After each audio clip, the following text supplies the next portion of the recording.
నమస్తే, welcome to city 24/7 top debate. నేను సురేష్. కేంద్ర మంత్రిమండలి కూర్పు బీజేపీకి ఈసారి నిజంగా అగ్ని పరీక్ష. ఎందుకంటే 10 ఏళ్ల పాటు పూర్తి మెజారిటీతో తనకు నచ్చిన పదవులను మాత్రమే మిత్రులకు అప్పగించినటువంటి కమల్నాథులకు ఇప్పుడు మాత్రం చుక్కలు కనిపించేలా ఉన్నాయి. కారణం, లోక్సభ ఎన్నికల్లో బీజేపీకి సంపూర్ణ మెజారిటీ రాకపోవడంతో కేంద్రంలో సంకీర్ణ సర్కార్ అనివార్యమైంది. ఎన్డీఏ కూటమికి చంద్రబాబు, నితీష్ కుమార్లు ఆక్సిజన్గా మారారు. మెజారిటీ మార్కు చేరిన బీజేపీకి మిత్రపక్షాల మద్దతు కావాలంటే వారు కోరిన పదవులు ఇవ్వాల్సిన తప్పనిసరి పరిస్థితి.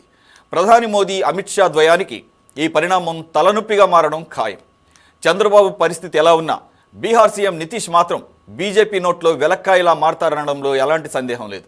పైగా నితీష్ ఎప్పుడు ఎవరి పంచన చేరతారో తెలియదనే సత్యం ఆయన పొలిటికల్ కెరియర్ చూస్తే అర్థమవుతోంది. మరి ఇలాంటి పరిస్థితుల్లో చంద్రబాబు, నితీష్లు ఎలాంటి పదవులు, ఏ మంత్రిత్వ శాఖలు కోరతారు? వారి డిమాండ్లను తీర్చి సంతృప్తిపరచడం మోదీ వల్ల అవుతుందా? రాహుల్ తాజాగా చెప్పినట్లు ఎన్డీఏ ప్రభుత్వం ఏర్పడినా అది కొన ఊపిరితో కొట్టుమిట్టాడుతూనే ఉంటుందా? ఇండియా కూటమి ఎన్డీఏలో అసంతృప్తులకు ఎరవేసి అధికారం కోసం కాచుకు కూర్చుంటుందా? వీటన్నిటిపై ఈరోజు డిబేట్లో పార్టిసిపేట్ చేస్తున్నారు టీడీపీ నుంచి శ్రీనివాస్ చౌదరి గారు, అలాగే బీజేపీ నుంచి నంబూరి శ్రీనివాస్ గారు. నమస్తే అండి, welcome to the debate. Srinivas Chowdary గారు, శ్రీనివాస్ గారు, నంబూరి శ్రీనివాస్ గారు. అలాగే జనసేన నుంచి మేకల రవీంద్రబాబు గారు, వెల్కమ్ టు డిబేట్ సార్. అలాగే ప్రముఖ అనలిస్ట్, సీనియర్ జర్నలిస్ట్ కోటేశ్వర గారు కూడా జాయిన్ అయ్యారు. కోటేశ్వర గారు, నిన్నటి ఎన్డీఏ మీటింగ్ తర్వాత విజువల్స్ చూస్తే మనకు క్లియర్గా అర్థమవుతుంది. ఏదైతే బీజేపీ తర్వాత ఎన్డీఏలో కూటమిలో ఉన్నటువంటి తెలుగుదేశం పార్టీ అత్యధిక స్థానాలు సంపాదించి రెండో అత్యధిక స్థానాలు సంపాదించిన పార్టీగా 16 స్థానాలతో అక్కడ కూర్చున్న విజువల్స్ కూడా అదే ఆర్డర్లో ఉన్నాయా అన్నట్టు కనపడుతుంది. మోదీ గారి పక్కనే చంద్రబాబు నాయుడు పక్కన మూడో అతిపెద్ద పార్టీగా అవతరించినటువంటి జేడీయూ నేత నితీష్ కుమార్. సరే, కూర్చోవటం ఆర్డర్ పక్కన పెడితే సార్ ఆ తర్వాత మహారాష్ట్ర సీఎం అదే కాబట్టి ఏంటంటే నంబర్ వారీగా కూర్చోబెట్టారు, అంతవరకు బాగానే ఉంది. కానీ అదే ప్రిఫరెన్షియల్ ఆర్డర్లో మరి రేపు మంత్రివర్గ కూర్పులో కూడా వస్తాయా అంటే ఇప్పుడు కొన్ని వార్తలు అయితే హల్చల్ చేస్తున్నాయి. కీలకమైన పదవులు ఇంక్లూడింగ్ స్పీకర్తో సహా బీజేపీ ఉంచుకోదలుచుకుంది. మహా అయితే డిప్యూటీ స్పీకర్ ఇస్తారు. అలాగే కొన్ని ప్రాధాన్యత లేనటువంటి, అంటే ప్రాధాన్యత లేనిది అనేది ఏది ఉండదు, కానీ కీలకమైనటువంటి శాఖలు మాత్రం బీజేపీ ఉంచుకుని టీడీపీకి, అలాగే జేడీయూకి, శివసేనకి రకరకాల వేరే అంత ప్రాధాన్యత లేనటువంటి ఇస్తారని చెప్పేసి కొన్ని వార్తలు వస్తున్నాయి. మరి అది వార్తలుగానే లేకపోతే చూడాలా, లేదంటే కనుక ఆ రకమైన ప్రయారిటీ ఉండే అవకాశం ఎంతవరకు ఉంటుంది రాబోయే క్యాబినెట్లో సార్? ఇప్పుడు గతంలో స్పీకర్గా మన తెలుగుదేశం నాయకుడు మన గంటి మోహన్ చంద్ర బాలయ్యకి ఇచ్చినప్పుడు జరిగినటువంటి పరిణామాలని మనం చూసాం. రెండోది, ఈ పార్టీ ఫిరాయింపులు లేదా చిన్న పార్టీలని మొత్తం మింగేసేటువంటి ట్రెండ్ గడిచినటువంటి 10 సంవత్సరాల్లో రాష్ట్రాల అసెంబ్లీల్లో మనం చూసాము. అదేవిధంగా జాతీయ స్థాయిలో కూడా బీజేపీ మన తెలుగుదేశం రాజ్యసభ పక్షాన్ని మొత్తాన్ని విలీనం చేసుకున్నటువంటిది కూడా మనకి తెలిసినటువంటి అంశమే.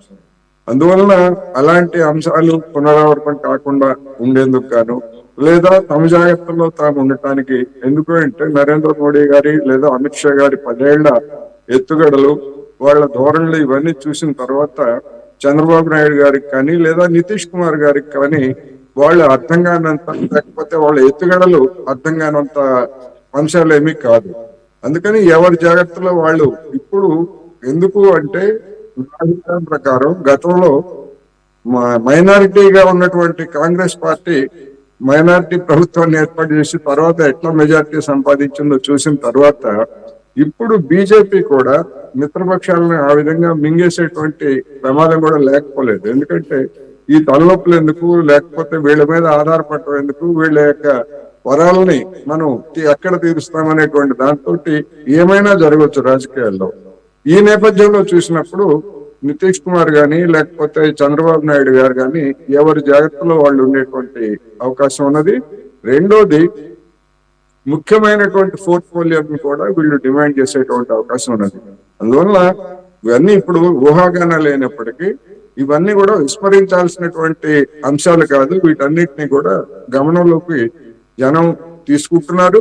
అదే విధంగా రాజకీయ పక్షాలు కూడా తీసుకునేటువంటి అవకాశం ఉందనేది నా అభిప్రాయం. Right, okay. శ్రీనివాస్ చౌదరి గారు, నమస్తే సార్. సార్ మీ ఆడియో ఒకసారి చెక్ చేయండి, మ్యూట్లో ఉన్నట్టుంది. లేదు సార్, మీదే ప్రాబ్లం. రైట్, ఇప్పుడు ఓకే సార్, ఇప్పుడు okay. Right, first of all congratulations on big win. సింగిల్గా 130 పైచిలుకు స్థానాలు సంపాదించినందుకు.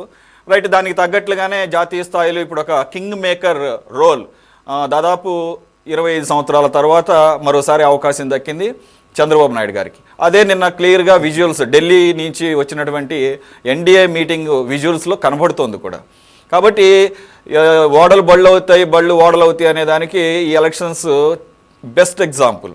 అటు మోదీ గారికి కూడా బీజేపీకి ఏమీ సింగిల్ హ్యాండెడ్గా ఏమీ మెజారిటీ ఇవ్వకపోవడం, ఖచ్చితంగా చంద్రబాబు నాయుడు నేతృత్వంలోని టీడీపీ మీద అలాగే అటు జేడీయూ ఇటువంటి భాగస్వామ్య పక్షాల మీద ఖచ్చితంగా ఆధారపడాల్సినటువంటి అవసరం రావడం అనేది ఈవెన్ రాష్ట్ర భవిష్యత్తు కూడా చాలా మంచి పరిణామంగానే భావించాలి. కాబట్టి అందులోనూ సీనియర్ మోస్ట్ పొలిటీషియన్ అయినటువంటి చంద్రబాబు నాయుడు గారు గతంలో ఎన్డీఏ కన్వీనర్గా ఉన్నటువంటి మన చరిత్ర మనకు ఉంది. కాబట్టి ఆయన రాష్ట్రానికి సంబంధించినంత వరకు కొన్ని శాఖలు వినపడుతున్నాయి ఆల్రెడీ. అప్పుడే అఫ్కోర్స్ స్పెక్యులేషన్, ఇంకా కన్ఫర్మేషన్ లేదు. మరి స్పీకర్ పదవి గతంలో కూడా వరించినటువంటి పరిస్థితి మనం చూసాం టీడీపీకి. మరి ఈసారి అటువంటి డిమాండ్స్ మీ సైడ్ నుంచి ఎంతవరకు ఉండే అవకాశం ఉంది రాష్ట్ర ప్రయోజనాల దృష్ట్యా? సురేష్ గారు, మొదట మీకు మన 24/7 సిటీ కేబుల్ ప్రేక్షకులకి, ప్యానెల్లో ఉన్నటువంటి అనలిస్ట్ కోటేశ్వరరావు గారికి, రవీంద్ర గారికి, ఇతర మిత్రులకి నా తరఫున తెలుగుదేశం పార్టీ తరఫున మొదటి నమస్కారాలు. చాలా మంచి మాట చెప్పారు, మీకు ధన్యవాదాలు. రాష్ట్రంలో అనూహ్య పరిణామాలు, దేవుడు రాసిన స్క్రిప్ట్ అని అనలేను కానీ ప్రజలు ఇచ్చిన తీర్పు అని మాత్రం అనగలను. 5 ఏళ్లుగా 10 ఏళ్లుగా రాష్ట్రం ఎన్ని ఇబ్బందులు పడుతున్నాయో మీలాంటి పెద్దలు, జర్నలిస్టులు అనేక సందర్భంగా ఎరువక పెట్టారు.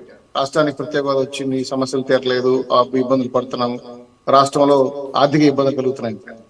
ఇప్పుడు ప్రజలు అనూహ్యమైన తీర్పు ఇవ్వటంతో ఢిల్లీలో చక్రం తిప్పడానికి తెలుగుదేశం పార్టీకి ఇదేం కొత్తగా సార్. రామారావు గారి కాడి నుంచి, బాబు గారి కాడి నుంచి అనేక సందర్భాల్లో గుజరాల్, దేవగౌడ, అబ్దుల్ కలాం లాంటి రాష్ట్రపతుల్ని, చాలా పెద్దల్ని కూడా నిర్ణయించారు.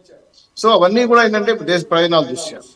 కానీ ఈరోజు రాష్ట్రం భారీ మెజార్టీ మమ్మల్ని, మా పార్టీని, మా కూటమికి బాధ్యతలు పెంచింది. దాంతోపాటు ఏదైతే శ్రీకృష్ణదేవరాయలు గారు రాజుగా ఉన్నప్పుడు అప్పాజీని చమ్మబడి కొడతాడు. ఎందుకు కొట్టావు అప్పాజీ అంటే, రాజు అయితే తల నరికే యాక్చువల్గా అనుకుంటే, కానీ అప్పాజీ ఎందుకు కొట్టారంటే ఇవి పేదల కష్టం గుర్తుపెట్టుకోవాలి. ప్రజలు 151, 161, 167 అనేక సంఖ్యలు ఈరోజు శాశ్వతంగా, అధికారాలు శాశ్వతంగా. సో పేదలను గుర్తుపెట్టుకోకపోతే 23 ఇస్తారు, 11 ఇస్తారు, 10 కూడా ఇస్తారు. అంటే లాగి లెంపకాయ కొట్టారు. కాబట్టి 5 ఏళ్లు పరిమితమైన ఈ అధికారాన్ని సరైన పద్ధతుల్లో వాడుకోకపోతే రాష్ట్రం నష్టపోతుంది, దేశం నష్టపోతుంది.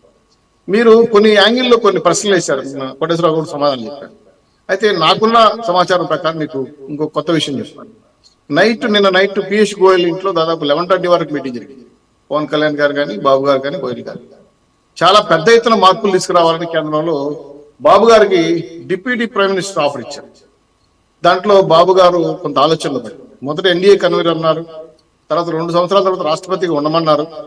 ఇవన్నీ కాదు, మీరు డిప్యూటీ ప్రైమ్ మినిస్టర్ గారు అండి, రాష్ట్రాన్ని లోకేష్ బాబు గారికి అలాగే కళ్యాణ్ బాబు గారికి అప్పచెప్పండి, మీరు మానిటర్ చేయండి, మీ సేవలు కేంద్రానికి అవసరం అని చెప్పి చాలా ఓపెన్ గా బీజేపీ ఆఫర్ ఇచ్చింది. ఇది నేనేదో జ్యోతిష్యం చెప్పడం కాదు సార్, నాకున్న పూర్తి సమాచారం చెప్తున్నాను.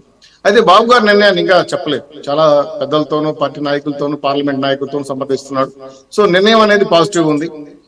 ఇప్పుడు రాష్ట్రానికి ఇన్ని రోజులు నష్టపోయింది, విభజన అంశాలు లేవు, ప్రత్యేక హోదా లేదు, పోలవరం ఆగిపోయింది, రాజధాని ఆగిపోయింది, అనేక టాస్కులు ఇప్పుడు మా కుటుంబం ముందు ఉన్నాయి. చాలా బాధాకరమైన విషయాలు, భయంకరమైన విషయాలు ఉన్నాయి. ఎందుకంటే 5 బడ్జెట్లు సార్, దాదాపు 12 లక్షల కోట్లు, 11,50,000 కోట్లు అప్పు. ఈ రెండు కలుపుకుంటే 24 లక్షల కోట్లు దాదాపు మాకు అప్పు కనబడుతుంది గ్రాఫ్. మరి ఇప్పుడు మా కుటుంబంలో ఉండేవాళ్ళు బీజేపీ వాళ్ళు నొప్పి, నయనాపై నొప్పించి అప్పును మాఫీ చేయటమా లేదా వాయిదా పద్ధతితో కట్టడమా, వడ్డీ మాఫీ చేయటం అనేది ఆర్థిక వెసులుబాటు తీసుకొచ్చుకోవాలి. దీంతో పాటు ఏదైతే మమ్మల్ని నమ్మి ఇంత పెద్ద మెజార్టీ ఇచ్చారో 165, సో ప్రతిపక్షాన్ని 164, ఈ ప్రతిపక్షంగా ఉన్నటువంటి హోదా కూడా తప్పకుండా చేసేసారు అధికార పక్షాన్ని. ఇవన్నీ మాకు గుణపాఠం. ఇవి కానీ మేము ఒళ్ళు దగ్గర పెట్టుకొని పరిపాలించకపోతే వాళ్ళు బళ్ళు అవుతాయి, బళ్ళు వాళ్ళు అవుతాయని మీరే చెప్పారు. సో అధికారం అనేది కూడా శాశ్వతం కాదు. సో ఇటువంటి సిచ్యువేషన్ లో బాబు గారి మీద, లోకేష్ గారి మీదుగా, పవన్ కళ్యాణ్ గారి మీద బీజేపీ రాష్ట్ర నాయకత్వం మీద చాలా బరువులు ఉంది. ఈ టాస్క్లు పూర్తి చేస్తూ ఏదైతే బీజేపీ నాయకత్వం మా ముందు పెట్టిన మంచి ప్రయారిటీ పోస్టులు మీరు అన్నారు, స్పీకర్ పదవని అని, అవన్నీ చిన్న పదవులు. కానీ ఈరోజు డిప్యూటీ ప్రైమ్ మినిస్టర్ గానే బాబు గారికి ఆఫర్ ఇచ్చాను. సార్ మినిస్టర్లు అయితే నేను డిప్యూటీ స్పీకర్ కాదండి, దాదాపు 4+4 ఆఫర్ ఇచ్చాను. అంటే 4 కేంద్ర కేబినెట్, సబ్ కేబినెట్. సో ఇవన్నీ కూడా పెద్దల నిర్ణయం ఎలా ఉంటుందంటే బాబు గారికి 1-3 సార్లు ఆలోచించే మీలాంటి జర్నలిస్ట్తో, మేధావులతో, కోటేశ్వర్ లాంటి వాళ్ళ జర్నలిస్ట్తో సంప్రదించి చాలా లోతుగా అధ్యయనం చేస్తారు. కానీ మీరు ఇంకో మాట, మంచి తీయని మాట ఒకటి చెప్పారు. నితీష్ కుమార్ గారు, బాబు గారు ఈరోజు ఎన్డీఏ ప్రభుత్వానికి ఆక్సిజన్ అయిన, అలాగే గేమ్ చేంజర్ కూడా వాళ్ళే. కాబట్టి ఇంకో పక్క చాలా నిర్మోహమాటంగా శివకుమార్ గారు కానీ, అలాగే కాంగ్రెస్ పార్టీ నుంచి వచ్చిన దోతలతో కూడా చాలా కటువుగా, మేము ఎన్డీఏ ప్రభుత్వంతో ఎన్నికలకు వెళ్ళాం, మేము ఇంకో పార్టీకి రాము, మేము ఈ కుటుంబంలోనే ఉంటాం ఖచ్చితంగా తేల్చి చెప్పారు. ఇవి కూడా కొన్ని పాచికలు కలిగి. సో టోటల్ గా జనసేన, తెలుగుదేశం పార్టీ, బీజేపీ కూటమి ఇక్కడ రాష్ట్రాన్ని ఆశీర్వదించడం మెజార్టీగా, కేంద్రంలో నిర్ణయాత్మక శక్తిగా మారడం అనేది నేను తెలుగుదేశం పార్టీ గొప్ప కాదు, ఆంధ్ర రాష్ట్ర ప్రజల గొప్పతనం. ఎందుకంటే ఇంత బలమైన మెజార్టీ ఇవ్వడం అనేది ఒక పార్టీకి ఒక ఛాన్స్ అని చెప్తే, అంత భారీ మెజార్టీ ఇస్తే ఆయన గెలుపుకున్నాడు. నాకు నిజంగా 150 వచ్చిందా కాదండి, ఆయన రాష్ట్రాన్ని నివాసాల విషయం దాని లోతులోకి వెళ్తే టైం కూడా వేస్ట్. ఈ రోజు మాకున్న ఉన్న ప్రయారిటీ దృష్టి పెట్టుకుంటే, మేము పోలవరం పూర్తి చేస్తే కొన్ని లక్షల ఎకరాలకు నీళ్ళు ఇస్తాము, అలాగే త్రాగునీటి విశాఖపట్నం వరకు త్రాగునీటి ఇచ్చే అవకాశం ఉంది. జల విద్యుత్ మెయిన్ గా 970 మెగావాట్ల విద్యుత్ వస్తుంది. ఈ విషయాన్ని మీకు ఎందుకు పట్ల చెప్తున్నా అంటే, నీళ్లు, భూమి, కరెంట్ ఇస్తే ఇండస్ట్రీస్ వస్తాయి సార్. ఇండస్ట్రీస్ రావడం వల్ల ఆర్థిక వెసులుబాట్లే కాకుండా ఉపాధి అవకాశాలు కలుగుతాయి. అమరావతి నవనగరం నిర్మిస్తే అసలు లక్షల కోట్ల ఆదాయ రిజిస్ట్రేషన్ ద్వారా కలుగుతాయి. మీకు ఒక చిన్న ఎగ్జాంపుల్ చెప్తాను సార్. ఎలక్షన్ ముందు రోజు, ఇంక దాదాపు ఈ ఎగ్జిట్ పోల్ వచ్చిన ముందు మా ఫ్రెండ్, బంధువు కూడా ఫ్రెండ్, 1 ఎకరా 10 లక్షల ఎకరా కొన్నాడు, 4 ఎకరాలు. ఎలక్షన్ అయిన తర్వాత మరుసటి రోజు, 3వ రోజు 1 ఎకరా 50 లక్షలు అడిగారు. ఇది నేను చెప్పేది ఆశామాషగా రియల్ గా చెప్తాను, నేను సరైన మళ్ళీ కూడా ఇస్తాను. ఎందుకంటే అంత భారీ రియల్ ఎస్టేట్ పెరుగుతారు. రియల్ ఎస్టేట్ పెరుగుతో పాటు భవన నిర్మాణ కార్మికులు ఉపాధి అవకాశం పెరిగే అవకాశం. సో మేము ఆర్థిక వెసులుబాటుతో పాటు ఆర్థికాన్ని రాజకీయంగా కాకుండా ఆర్థికంగా కూడా సమృద్ధి చేసుకోవాల్సిన బాధ్యత ఉంది. కాబట్టి ఒక పక్క ఆర్థిక లోటును, ఇంకో పక్క సంపద సృష్టించుకోవడం, నవనగరాలు నిర్మించుకోవడం, పోలవరం నిర్మించుకోవడం, కేంద్ర ప్రభుత్వానికి అన్ని రకాలుగా మద్దతు ఇచ్చి అక్కడి నుంచి మన రాష్ట్రానికి రావాల్సిన విభజన అంశాల్లో నయానా భయానా ఒప్పించి మేము ఎవరితోనూ ఇంకా వివాదాస్పద అంశాలకు వెళ్ళదలుచుకోం. ఎందుకంటే మనకు కూడా నిర్ణయాత్మక శక్తి ప్రజలు ఇచ్చారు. అయ్యా 5-10 ఏళ్ళుగా నష్టపోయాము, ఇదో ప్రజల తీర్పు ఈ విధంగా ఉంది, ఈ తీర్పుకు అనుగుణంగా మీరు పరిపాలించండి, ఈ రాష్ట్ర ప్రజల దృష్టి పరిపాలించండి అని చెప్పి చాలా క్లియర్ కట్ మెసేజ్ ఇచ్చారు ప్రజలు. సో వాళ్ళ యొక్క మాటని జవదాటకుండా మేమేమైతే ఎన్నికల ప్రణాళిక చూపించామో దాన్ని 100% అమలు చేసి, ఏదైతే ప్రజలు ఆ రోజు మమ్మల్ని గురించి కోరుకున్నారు. ఇంకో విషయం కూడా మీకు చెప్పాలి, 3 ఏళ్లలో మేము అమరావతి కట్టబోతున్నాం. కావాలంటే మీరు ఈ రోజు నేను చెప్పే రికార్డు, 3 ఏళ్లలో అమరావతి ఫినిష్ చేస్తాం, ఇంకా 20% ఉంది కాబట్టి 2 years లో పోలవరం పూర్తి చేస్తాం. అది ఎంత కష్టమైనా సరే ఇది టాస్క్. ఈ టాస్క్ కావాలంటే ముందు డబ్బులు కావాలి. డబ్బులు అనే విషయం కానీ మేము కేంద్రం దగ్గర ఈ రుణమాఫీ కానీ ఇంకో విషయం కానీ అంటే ప్రపోజల్ పెట్టాలనుకున్నారు మా వాళ్ళు. పార్లమెంట్ సమావేశం ఉదయాన్నే కూడా టీడీఎల్పీ సమావేశం జరగాల్సింటే వాయిదా వేశారు, 11 పడింది. అలాగే ప్రమాణ స్వీకారం కూడా 12 అన్నారు, కానీ 18కి వెళ్తాం. ఎందుకంటే ఈ టాస్కులు పూర్తి చేయడానికి ఏవే పదవులు మనకు ముఖ్యమైన పేరు. సో మీరు నాట్ ఓన్లీ స్పీకర్ సార్, చాలా విలువైన పదవులే ఆఫర్ చేస్తా ఉంది ఎన్డీఏ గవర్నమెంట్. వీటితో పాటు మా యొక్క సమన్వయం, మాకు రాష్ట్రానికి కేంద్రానికి ఏ ఉపయోగం అనే విషయం పైన కూడా మేధావులు పెద్దలతో సంప్రదింపులు జరుగుతున్నాయి. లోకేష్ గారు, పవన్ కళ్యాణ్ గారు ఖచ్చితంగా రాష్ట్రానికి వాళ్ళిద్దరికి ప్రయారిటీ ఇవ్వాలని కూడా ఆలోచన ఉంది. కాబట్టి ఇది పెద్దల సూచన, ఇది మాకు వచ్చిన అభిప్రాయం మాత్రమే. సో భారీ మార్పులతో పాటు అనూహ్యమైన రాజకీయ పరిణామాలు మీరు దగ్గరలో చూడబోతారు.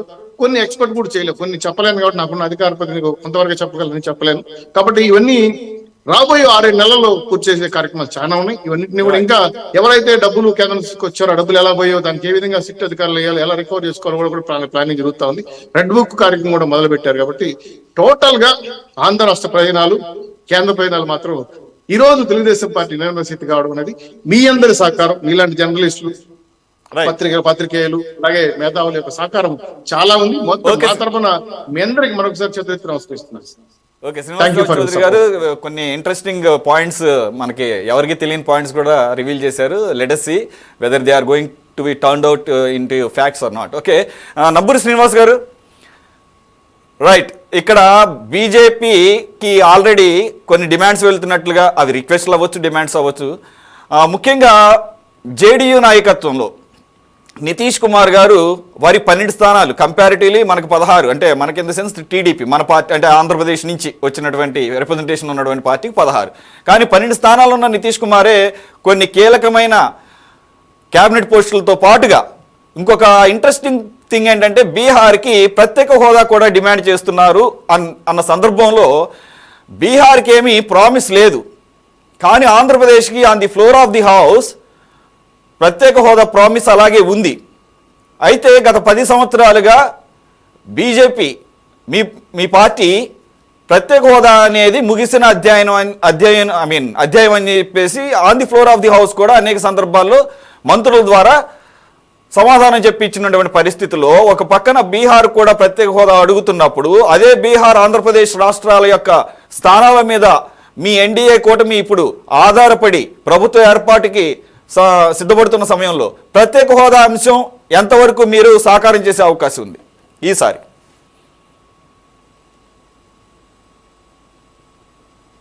శ్రీనివాస్ గారు, నంబూరి శ్రీనివాస్ గారు వినపడుతుందా సార్?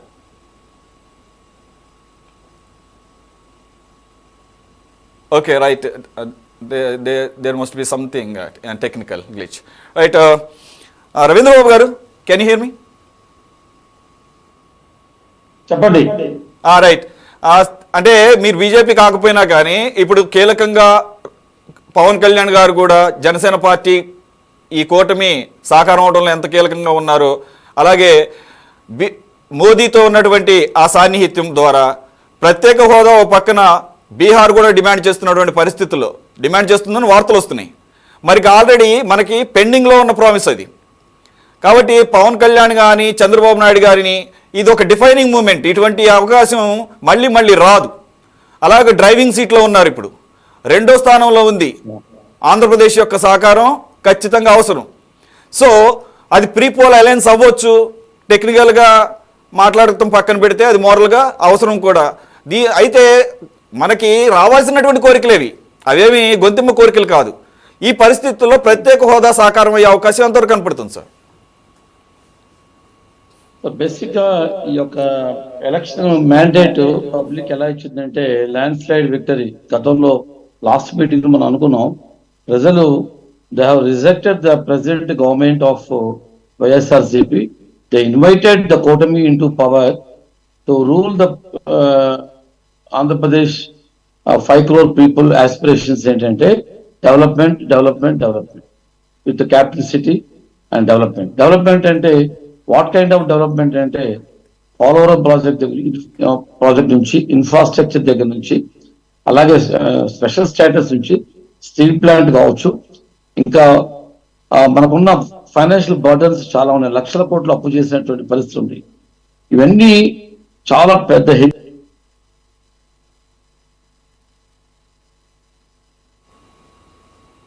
పర్సనల్ గా ఫీల్ అవుతుంది ఏంటంటే అంటే చంద్రబాబు నాయుడు గారు చాలా ఇంటలెక్చువల్ మేధావి, ఆయనకి అనుభవం, నాలెడ్జ్ చాలా ఉంది, విజన్ ఉంది. అలాగే పవన్ కళ్యాణ్ ఆయన ఒక అద్భుతమైనటువంటి డైనమిక్ లీడర్, ఆయన చాలా విజన్ ఉంది, ఆలోచన ఉంది, చాలా డెప్త్ అనాలిసిస్ ఉంది ఆయన కూడా. కాబట్టి ఇది is an understanding between Chandrababu Naidu and Janasena party, between 2 parties. ఇక్కడ ఎవరు ఎంత ప్రెషర్ పెట్టినా, ఎవరు ఎంత ఏం చేసినా కూడాను స్టేట్ డెవలప్మెంట్ ని, అటు ఎన్డీఏలో మన యొక్క పోర్ట్ఫోలియోస్ ప్లేసెస్ ని 2 బ్యాలెన్స్ చేసుకుంటేనే గవర్నమెంట్ వెళ్తాం. లేకుంటే ఏమవుతుందంటే అక్కడ మన స్థానాలు కావాలి, పోర్ట్ఫోలియోస్ కీ పోస్టులు కావాలి మనకు కొన్ని.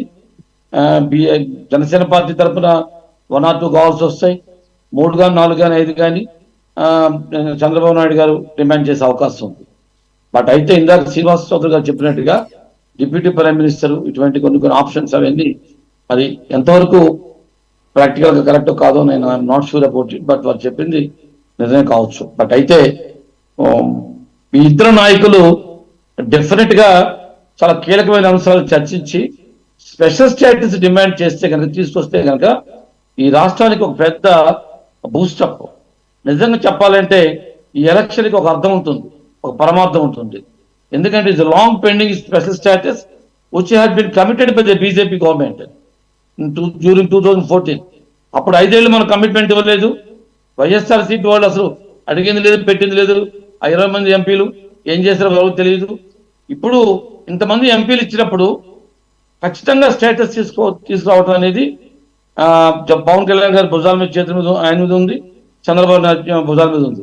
కాబట్టి ఈ టాస్క్ ని డెఫినెట్ గా ప్రాక్టికల్ గా మెటీరియలైజ్ చేస్తూ మిగతా ప్రాబ్లమ్స్ కూడాను సార్ట్అవుట్ చేయగలటువంటి టెక్నికల్ గా స్ట్రాటజిక్ గా మూవ్ అవ్వాల్సిన అవసరం ఉంది చంద్రబాబు నాయుడు గారు. ఆయన ఖచ్చితంగా అలాగే వెళ్తారు. అయితే ఇప్పుడు నితీష్ కుమార్ ఒక డిమాండ్స్, వాళ్ళ పరిస్థితి వేరక్కడ, మన పరిస్థితి వేరిక్కడ. మన పరిస్థితి 5 ఏళ్ళు వెనక్కి వెళ్ళిపోయాం, ఒక 15-20 ఏళ్ళు వెనక్కి వెళ్ళిపోయాం. ఫైనాన్షియల్ గా డెవలప్మెంట్, అన్ఎంప్లాయ్మెంట్, ఉద్యోగాలు కానీ, ఇండస్ట్రీ కానీ చాలా వెనకబడిపోయాం మనం. మనకన్నా బీహార్ బెటర్ గా ఉంది. మనం చాలా చాలా అద్భుతమైన పరిస్థితుల్లో ఉన్నాం. కాబట్టి స్టేట్ మీద ఫోకస్ చేస్తారని నేను ఆలోచిస్తున్నాను. అట్ ద సేమ్ టైం మనకి పోర్ట్ఫోలియో సెంటర్లో ఖచ్చితంగా మన ప్లేస్మెంట్ రీజనబుల్ గా, రెస్పెక్టబుల్ గా ఉంటుందని నేను ఆశిస్తున్నాను. ఎవరంటే దీనికి చంద్రబాబు నాయుడు గారు కీలక పాత్ర వహించాలి. ప్లస్ పవన్ కళ్యాణ్ గారు కలిసి ఆలోచనతో ముందుకు ఖచ్చితంగా తీసుకెళ్లి న్యాయం చేస్తారని, ఈ రాష్ట్రానికి special status within no time commitment తీసుకుంటారని మోడీ గారి దగ్గర మేము ఆశిస్తున్నాం. రైట్. నంబూరి శ్రీనివాస్ గారు వినపడుతుందా సార్? సార్ మీ ఆడియో ఒకసారి చెక్ చేయండి. మీ ఆడియో వినపడట్లేదు. శ్రీనివాస్ గారు, నా వాయిస్ వినపడుతుందండి? నంబూరి శ్రీనివాస్ వినపడుతుంది, మీ వాయిస్ వినపడుతుందండి. రైట్ సార్, ఇప్పుడు ఓకే. రైట్, ఇప్పుడు బీహార్ కూడా ప్రత్యేక హోదా డిమాండ్ చేస్తున్నట్లుగా వార్తలు వస్తున్నాయి. అలాగే కొన్ని కీలక శాఖలు వాళ్ళు డిమాండ్ చేస్తున్నారు. మరి 12 స్థానాలు ఉన్నటువంటి జేడీయూ డిమాండ్ చేస్తున్నటువంటి పరిస్థితుల్లో ఇక్కడ ఏమి డిమాండ్ కాదు, ఏపీకి ఆల్రెడీ ఒక promise, long time pending promise ఇది. అలాగే బీజేపీ అప్పట్లో వెంకయ్య నాయుడు గారి కూడా పర్సనల్గా 5 సంవత్సరాలు కాదు 10 సంవత్సరాలు ఈ రకంగా మనం చూసాము. కానీ ఆ తర్వాత వచ్చినటువంటి ఎన్డీఏ గవర్నమెంట్ అప్పటికి అవసరం లేదు, మెజారిటీ భారీగా ఉండటంతో అది కారణం ఏదైనా కానీ ప్రత్యేక హోదా అనేది లేదు, స్పెషల్ ప్యాకేజీ అని చెప్పేసి స్పెషల్ ప్యాకేజ్ కూడా ఇచ్చేసాము, ఇక అది ముగిసిన అధ్యాయం అని చెప్పేసి చెప్పినటువంటి పరిస్థితుల్లో ఏ 2 రాష్ట్రాలు అయితే, ఈవెన్ బీహార్ కూడా ఎప్పటి నుంచో ఉన్నటువంటి వాళ్ళ డిమాండ్ అది. అఫ్కోర్స్ వాళ్ళకేం ప్రామిస్ కాదు, కానీ ఆంధ్రప్రదేశ్కి ఒక ప్రత్యేకమైన పరిస్థితి. ఆల్రెడీ ఆర్థికంగా చాలా ఇబ్బందుల్లో ఉన్నటువంటి రాష్ట్రం. అలాగే రాష్ట్రం విడిపోయిన తర్వాత ఇంపెండింగ్ ఇది ఏదైతే ఇంప్లిమెంట్ చేయాల్సినవి చాలా ఉన్నాయి. ఈ పరిస్థితుల్లో పోలవరం అనేది ఒక ఎత్తు అయితే, ప్రత్యేక హోదా వస్తే ఆ బెనిఫిట్స్ చాలా డిఫరెంట్గా ఉంటాయి అనేది అందరికీ తెలిసిన విషయం. కాబట్టి ఎవరికి ఇబ్బంది లేకుండా 2 రాష్ట్రాలకి కూడా ప్రత్యేక హోదా వాళ్ళు అడుగుతున్నారు. కాబట్టి మనకు కూడా ఇప్పటి నుంచే పెండింగ్లో ఉంది. కాబట్టి ఈ రెండింటికి ప్రత్యేక హోదా ఇచ్చే అవకాశం ఎంతవరకు ఉంది, దానికి సంబంధించి రాష్ట్ర బీజేపీ ప్రత్యేకంగా పురంధరేశ్వరి గారి నాయకత్వంలో రాష్ట్ర బీజేపీ ఈ యాంగిల్లో రిప్రజెంటేషన్ ఎంతవరకు ఇచ్చే అవకాశం ఉంది సహకారం చేయడంలో? ప్యానెల్లో ఉన్న వారందరికీ నమస్కారం అండి. పురంధరేశ్వరి గారు రాష్ట్ర అభివృద్ధి పట్ల తన యొక్క ప్రణాళికలు నిర్దిష్టంగా ఉన్నాయండి.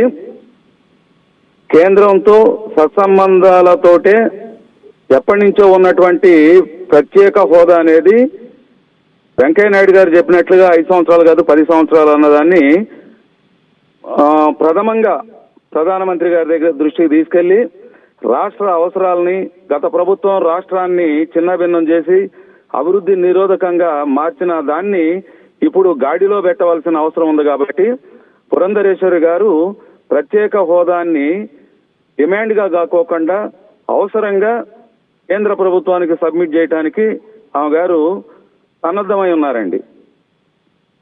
ముఖ్యంగా రాష్ట్రం రాజధాని లేని రాష్ట్రం అయిపోయింది. రాజధాని అభివృద్ధికి, అమరావతి అభివృద్ధికి, ప్రజల యొక్క అవసరాలను తీర్చే దానికోసం కేంద్రం నుంచి రాష్ట్రానికి కావాల్సినటువంటి ఫస్ట్ డిమాండ్ ఏదైతే ఉందో ప్రత్యేక హోదా, దాని మీద ఖచ్చితంగా పురంధరేశ్వర్ గారు తప్పు తీసుకుంటారండి.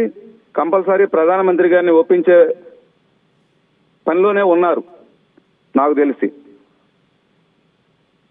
ఇక మిగతా రాష్ట్రాలు బీహారు లేకపోతే ఇంకోటో వాళ్ళు కోరుకోవచ్చు, కానీ మన రాష్ట్రం విభజనలోనే అన్యాయం జరిగినటువంటి రాష్ట్రం.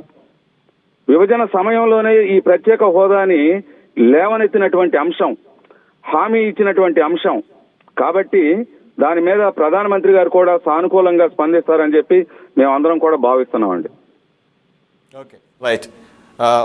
ఐ మీన్ మీరు పాజిటివ్గానే స్పందించారు, అది సంతోషం. అంతేగాని మీరు కూడా ఇక అది అయిపోయిన టాపిక్ ఇప్పుడు ఎందుకంటే ముగిసిన అధ్యాయం అని చెప్పేసి మీరు అనకపోవటం స్వాగతిస్తున్నాను. ఇక్కడ కోటేశ్వర గారు, ఇప్పుడు రాష్ట్రం యొక్క అభివృద్ధి కోసం ప్రయత్నం చేయాలి. ప్రయత్నాలు సరిగా ఎక్కడా కూడా కనపడలేదు. అంటే ఈ పార్టీ ఆ పార్టీ అని కాదు, లేదు. ఇప్పుడు ఇక్కడ ఉన్నటువంటి రాష్ట్రానికి కావాల్సినటువంటి అవసరం, ప్రజల యొక్క ఆకాంక్ష కూడా, యువకులు కానీ లేకపోతే ప్రతి ఒక్కరు కూడా, రాష్ట్రంలో ఉన్న ప్రతి ఒక్కరు కూడా ప్రత్యేక హోదా ఇచ్చి రాష్ట్రాన్ని ఆదుకోవాలని చెప్పి కోరుతున్నారు. దానికోసం భారతీయ జనతా పార్టీగా మేమందరం కూడా ఖచ్చితంగా కేంద్రం దృష్టిలో మా అభ్యర్థనగా మేము తీసుకెళ్ళడానికి సిద్ధమండి. అది ఈవెన్ పరిస్థితులు కూడా దానికి సానుకూలంగా ఉన్నాయి. ఇప్పటి వరకు లేనటువంటి ఒక కంపల్షన్, పొలిటికల్ కంపల్షన్ ఇప్పుడు బీజేపీ నేతృత్వంలోనే ఎన్డీఏ కూటమికి వచ్చింది. కాబట్టి ఇదేదో వీళ్ళేదో అవసరాన్ని బట్టి డిమాండ్ చేస్తున్నారని కాకుండా అక్కడ ఆల్రెడీ ఇంపెండింగ్ అది on the floor of the house ఏదైతే రాజ్యాంగబద్ధమైనటువంటి ఒక పార్లమెంటులో వచ్చినటువంటి ఒక ప్రామిస్, అది కూడా ఒక ప్రధానమంత్రి మన్మోహన్ సింగ్ గారి నోటి నుంచి వచ్చినటువంటిది. అదేమంటే అది బిల్లులో పెట్టలేదు, చట్టంలో తీసుకురాలేదు, ఇటువంటివన్నీ. ఒకసారి ప్రధానమంత్రి మాట్లాడాడంటే అది చట్టమే. అది on the floor of the house మాట్లాడారంటే everything is on record, right? చూద్దాం ఈసారి ఏ విధంగా మోదీ నేతృత్వంలోనేటువంటి రేపు ఫామ్ అయ్యేటటువంటి గవర్నమెంట్ ఏ విధంగా దీని మీద స్పందిస్తుంది. కోటేశ్వర గారు, ఇంతకుముందు మాట్లాడినప్పుడు టీడీపీ అధికార ప్రతినిధి శ్రీనివాస్ చౌదరి గారు కొన్ని ఇంట్రెస్టింగ్ పాయింట్స్ లేవనెత్తారు, రైట్? ఏకంగా డిప్యూటీ ప్రైమ్ మినిస్టర్ అని చెప్పేసి. సరే, హోదాలు సరే, వ్యక్తిగతంగా హోదాలు ఇవ్వచ్చు, పార్టీలకి ప్రాధాన్యత ఇవ్వచ్చు, కానీ ఇక్కడ మనం మాట్లాడుకుంటుంది ప్రత్యేక హోదా. ఐ మీన్ ఆ హోదా కాకుండా ఈ హోదా ఇస్తే అంతకన్నా మించినటువంటి హోదా ఇంకా మనకు అవసరం లేదు. ఈ పరిస్థితుల్లో మీకున్నటువంటి అబ్జర్వేషన్ ప్రకారం ఆల్రెడీ పార్లమెంట్లో పలు సందర్భాల్లో పలు మంత్రుల ద్వారా ముగిసిన అధ్యాయం ప్యాకేజ్ కూడా ఇచ్చేసాము, అది కూడా ఏదో లెక్కలు చెప్పేశారు, కాకి లెక్కలన్నీ ఇచ్చేసాం అన్నట్టుగా.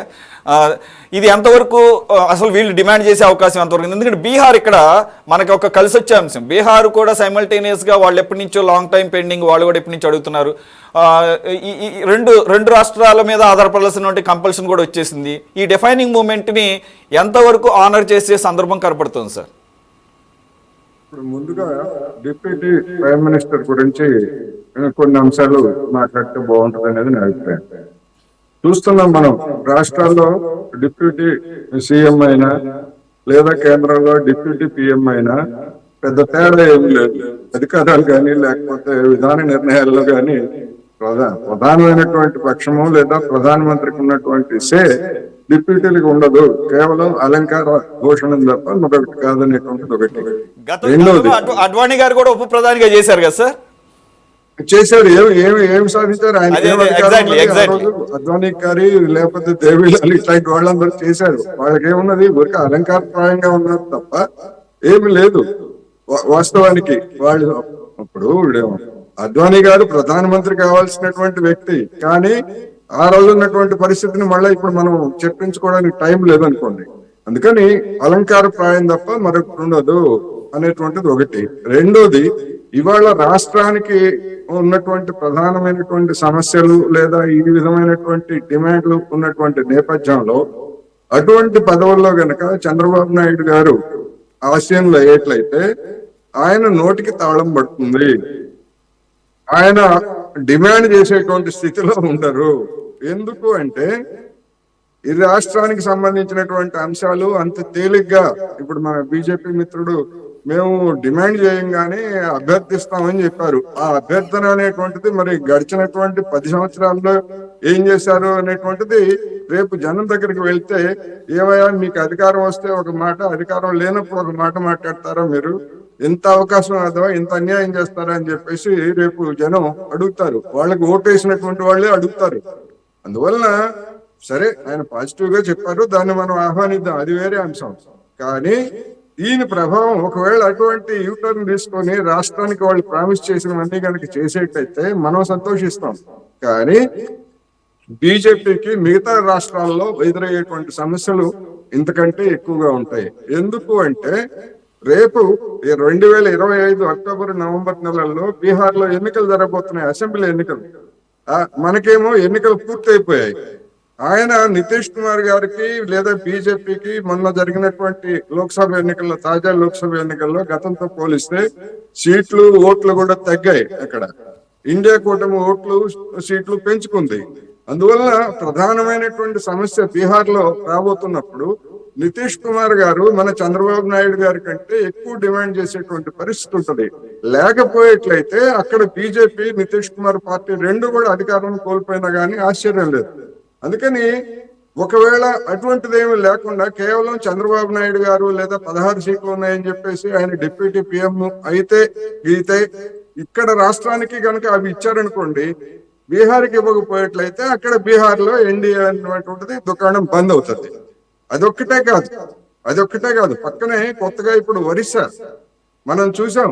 ఒరిస్సాలో ప్రతిపక్షంగా ఉన్నటువంటి బీజేపీ ఒరిస్సా మీద కన్నేసిన కారణంగానే, అక్కడ లేవనెత్తినటువంటి అభ్యంతరాల కారణంగానే విశాఖ రైల్వే జోన్ కూడా సాకారం కాలేదు అనేటువంటి అభిప్రాయం కూడా ఇంతకాలం ఉన్నది. ఇప్పుడు అక్కడ అధికారానికి వచ్చిన తర్వాత మరి ఒరిస్సాకి సంబంధించినటువంటి అంశాలు కూడా అక్కడ వాళ్ళు ఫోకస్ చేస్తారు. రెండోది, నితీష్ కుమార్ గారికి గతంలో అసెంబ్లీ ఎన్నికల సందర్భంగా ఇదే నరేంద్ర మోడీ గారు బీహార్కి ప్రత్యేక ప్యాకేజీలు ఇస్తానని చెప్పేసి వాగ్దానం చేశారు. ఆ వాగ్దానాలు అమలు జరపలేదు.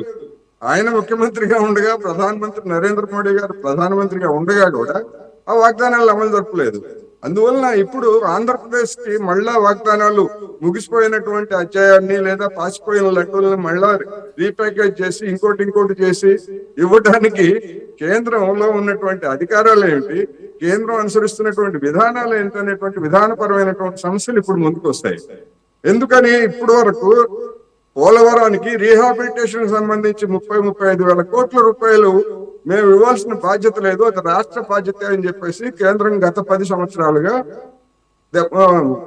సలహా ఇస్తా ఉంది, మేము ఇవ్వమని చెప్తా ఉంది. ఇప్పుడు మరి ఆకస్మికంగా మేము ఇస్తామని కనుక చెప్పేట్లయితే ఇటువంటి డిమాండ్లు మిగతా రాష్ట్రాల్లో కూడా తలెత్తుతాయి.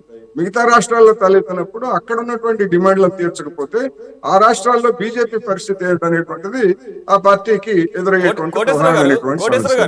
అందువల్ల అనేకమైనటువంటి సంక్లిష్టతలు ఉన్నటువంటి నేపథ్యంలో ఇవాళ చంద్రబాబు నాయుడు గారు నా అభిప్రాయం ప్రకారం, నా పర్సనల్ అభిప్రాయం ప్రకారం, కేంద్రంలో ఏ పదవులు తీసుకున్నా, ఏ బాధ్యతలు తీసుకున్నా అది ముందరి కాళ్ళకి బంధాలు వేసేటువంటి ఎత్తుగడలో పడినట్టే అవుతుంది తప్ప రాష్ట్రానికి, ఎందుకంటే మనం ఛాన్స్ అట్టి పెట్టుకోవాలి. అవసరమైతే ఎగ్జిట్ కావడానికి అవసరమైనటువంటి దాన్ని కూడా అట్టి పెట్టుకుంటేనే మన మాట కొంత మేరకైనా వస్తాయి. రెండోది, రాష్ట్రానికి ఇప్పుడు రాజధానికి సంబంధించి కేంద్రం నుంచి మనకు ఒక్క పైసా కూడా ఇంకా అదనంగా వచ్చేటువంటి అవకాశాలు లేవు. ఎందుకంటే ఏ రాష్ట్రానికి ఇవ్వలేదు. చంద్రబాబు నాయుడు గారు చెప్పినటువంటి రాజధాని అవగాహన అనేటువంటిది కేంద్ర ప్రభుత్వం ఇంతవరకు ఆమోదించలేదు, ఆమోదించేటువంటి అవకాశం లేదు. అందుకని రాజధానికి ప్రత్యేకంగా కేంద్ర నిధులు వచ్చేటువంటిది లేదు. పోలవరం అనేటువంటిది విధాన ప్రాతిపదిక మీద తీసుకోవాల్సినటువంటి అంశం. ఇక మిగిలినటువంటి అంశాలు ఏమున్నాయి? ప్యాకేజీ మేము ఆల్రెడీ అమలు చెప్పేసామని చెప్పేసి బీజేపీ పెద్దలు చెప్పారు.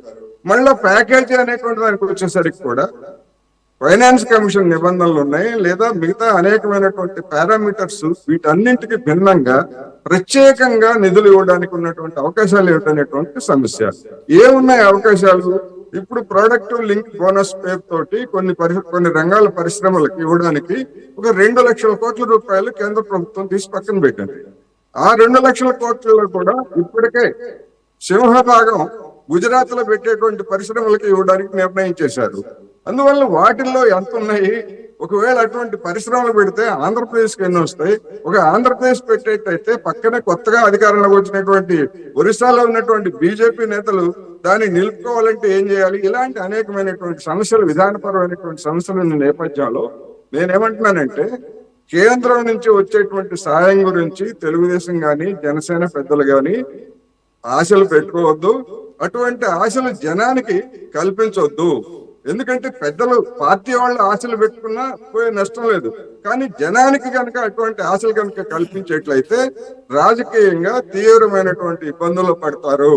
అందువల్ల నిజానికి చంద్రబాబు నాయుడు గారికి, జనసేన బీజేపీ కూటమికి ల్యాండ్ స్లైడ్ విక్టరీ వచ్చిందే గాని అంతకంటే తీవ్రమైనటువంటి ఆర్థిక పరమైన లేదా ఇతర సమస్యలు ఎదురుగాబోతున్నాయి. అందుకని చాలా జాగ్రత్తగా వ్యవహరించి ఈ పరిస్థితి నుంచి ఎట్లా బయటపడాలనేది చూడాలి తప్ప కోటేశ్వర గారు మీరు చెప్పినట్లు కొన్ని నెలల్లో అతి త్వరలోనే బీహార్లో ఎన్నికలు జరగబోతున్నాయి. సో అక్కడ నితీష్ కుమార్ అలాగే బీజేపీ కలిసి మళ్ళీ గవర్నమెంట్లోకి రావడానికి శతవిధాల ప్రయత్నం చేస్తాయి. మరి ఇదే సందర్భంలో ఒక పొలిటికల్ కంపల్షన్ కూడా క్రియేట్ అయ్యి ఉంది. సెంట్రల్లో ఎన్డీఏ ప్రభుత్వం ఈ రెండు రాష్ట్రాల మీద ఆధారపడటం, దీని ద్వారా అలాగే మీరు ఇందాక ఒక విధానపరమైన నిర్ణయాలు ఆ పాలసీ మేకింగ్లో భాగంగా ఈవెన్ మనం గతంలో చాలాసార్లు చూసాం. ఏదైతే ఈ ఎన్డీఏ పెద్దలు అప్పట్లోని బీజేపీ పెద్దలు 15th ఫైనాన్స్ కమిషన్ను ఈ రకంగా ప్రత్యేక హోదా అనే కాన్సెప్ట్ రద్దు చేసింది, లేకపోతే నీతి ఆయోగ్ ఈ కొత్త విధానం తీసుకొచ్చినప్పుడు అసలు ఈ కాన్సెప్ట్ ఇక లేనట్టే అని చెప్పేసి అనేక సార్లు తప్పించుకున్నారు. కానీ అదే 14th 15th ఫైనాన్స్ కమిషన్లో పనిచేసిన అధికారులు కానీ లేకపోతే ఈ బ్యూరోక్రాట్స్ లేకపోతే ఈ నీతి ఆయోగ్లో పనిచేసిన వాళ్ళు అనేక సందర్భాల్లో అటువంటిది లేదు అని చెప్పేసి ఆన్ రికార్డ్ కూడా మాట్లాడిన సందర్భాలు చూసాం. ఎగ్జాక్ట్గా నాకు ఏం మాట్లాడారని తెలియదు కానీ మీరు చెప్పాలి విశ్లేషకులుగా. కాబట్టి విధానపరంగా ఇప్పటికీ అవకాశం ఉంది, అలాగే పొలిటికల్ కంపల్షన్ కూడా క్రియేట్ అయ్యి ఉంది. ఎప్పుడైనా కానీ పొలిటికల్ కంపల్షన్ ద్వారానే ఇవన్నీ సాధ్యపడతాయి అనేది కూడా గతంలో మనం అనేకం చూసాం. అది తెలంగాణ రాష్ట్ర ఏర్పాటు కానీ ఏదైనా కానీ. కాబట్టి అలాగే రెండు రాష్ట్రాలు ఒకే రకమైనటువంటి డిమాండ్ ఎంతో ఒక ప్రాబిలిటీ ఎక్కువగా కనపడటం లేదా సార్? క్లుప్తంగా చెప్పండి. ఇప్పుడు సురేష్ గారు, ఈ ప్రత్యేక హోదాకి సంబంధించినటువంటి అంశంలో కొన్ని నిబంధనలు అనేటువంటివి ఎప్పుడో నిర్ణయించినటువంటి నిబంధనల ప్రకారం అయితే ఆంధ్రప్రదేశ్ కి ప్రత్యేక హోదా నిబంధనల ప్రకారం రాదు. నేను చెప్తాను, నిబంధనల ప్రకారం వాటిని సడలిస్తూ కేంద్ర ప్రభుత్వము నిర్ణయం తీసుకుంటే దాన్ని ఏ రాష్ట్రానికైనా ఎక్కడైనా అమలు జరపడానికి ఒక స్పెషల్ కేసుగా నిర్ణయం తీసుకోవాల్సినటువంటి అవసరం ఉంది. రెండోది, ఫైనాన్స్ కమిషన్ ఏం చెప్పిందనేటువంటిది అంబిగ్యూటీ ఉంది. అంత స్పష్టంగా ఎక్కడ ఇవ్వకూడదని చెప్పలేదు, లేకపోతే ఇవ్వాలని చెప్పలేదు. అట్ ది సేమ్ టైమ్ ఇప్పటి వరకు అంటే అంతకు ముందు అమలు జరుపుతున్నటువంటి రాష్ట్రాలకి మరొక 10 సంవత్సరాల పాటు ఈ ప్రత్యేక హోదాని అమలు జరుపుతామని చెప్పేసి ఇదే నరేంద్ర మోడీ సర్కారు నిర్ణయించింది. ఏది వివిధ రాష్ట్రాల్లో పెట్టినటువంటి పరిశ్రమలకి వాటికి ఫైనాన్స్ కమిషన్ చెప్పిందనేటువంటి పేరుతో మరేమో రద్దు చేయలేదు కదా. ప్రత్యేకమైనటువంటి నిధులు కూడా కేటాయించింది దానికి.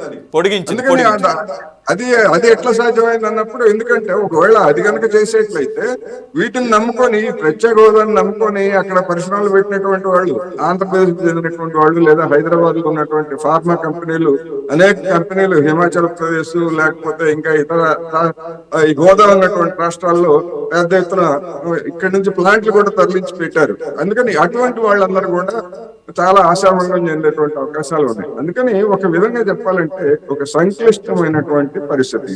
ఒక బీహార్ ఎన్నికలు వచ్చే ఏడాది కాదు, ఇవాళ ఉత్తరప్రదేశ్ లో అయోధ్యలోనే ఓటమి పాలైనటువంటి బీజేపీ లేదా మన యోగి ఆదిత్యనాథ్ గారు ఇంకా అక్కడ దిగజారిపోక ముందే మధ్యంతర ఎన్నికలకు వెళ్ళినా గానీ ఉత్తరప్రదేశ్ లో ఆశ్చర్యం లేదు. పరిస్థితి ఆ విధమైనటువంటి అక్కడ ఉత్తరప్రదేశ్ లో పరిస్థితి ఆ విధంగా ఉంది. ఎందుకంటే ఉత్తరప్రదేశ్ లాంటి రాష్ట్రాన్ని కనుక బీజేపీ కనుక కోల్పోయేట్లయితే ఇప్పుడు జరిగినటువంటి ఎన్నికల్లోనే దానికి ఒక విధంగా చెప్పాలంటే నడుము విరిగినట్టుగా పరిస్థితి అయింది. ముఖ్యంగా అయోధ్యలో ఓటమి అనేటువంటిది దాని యొక్క హిందుత్వ ఎజెండాకి కానీ లేదా ఇతర వీటన్నిటికి కూడా చాలా ప్రమాదకరమైనటువంటి పరిస్థితి దాన్ని ఏర్పడింది. అందుకని వీటన్నింటినీ చూసినప్పుడు